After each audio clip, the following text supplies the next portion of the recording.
प्रधानमंत्री नरेंद्र मोदी ने आज भारतीय अंतर्राष्ट्रीय विज्ञान महोत्सव IISF 2020 का वीडियो कॉन्फ्रेंसिंग के माध्यम से उद्घाटन किया। इस मौके पर उन्होंने कहा कि 3 दशक के बाद देश को नई शिक्षा नीति मिली। प्रधानमंत्री ने कहा कि शिक्षा क्षेत्र में जो बदलाव किए जा रहे हैं, इन्हें बढ़ावा देने के लिए अटल इनोवेशन मिशन शुरू किया गया।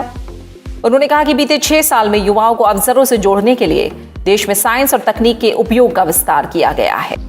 प्रधानमंत्री ने कहा कि डिजिटल तकनीक से सामान्य भारतीयों को ताकत मिली है। गांव में इंटरनेट यूजर की संख्या शहरों से ज्यादा है। गांव का गरीब किसान भी डिजिटल पेमेंट कर रहा है। प्रधानमंत्री ने कहा कि भारत ग्लोबल हाईटेक पावर के इवोल्यूशन और रेवोल्यूशन दोनों का सेंटर बन रहा है। प्रधानमंत्री ने कहा कि विज्ञान व्यक्ति के अंदर के सामर्थ्य को बाहर लाता है। हमारे वैज्ञानिकों ने कोरोना के खिलाफ लड़ाई में हमें बेहतर स्थिति में रखा है कि हाल में डिजिटल इंडिया अभियान का और विस्तार करने के लिए PM वाणी स्कीम की भी शुरुआत की गई है। इससे पूरे देश में सबके लिए क्वालिटी वाईफाई कनेक्टिविटी संभव हो जाएगी।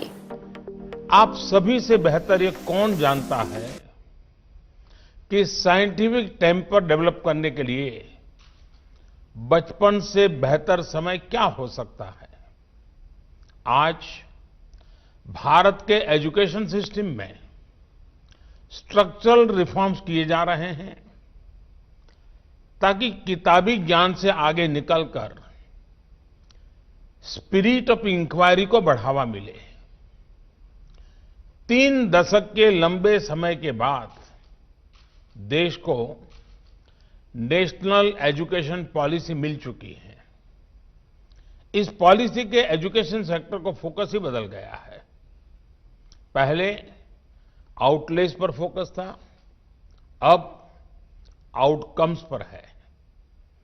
पहले टेक्स्ट बुक की पढ़ाई पर फोकस था, अब रिसर्च और एप्लीकेशन पर है।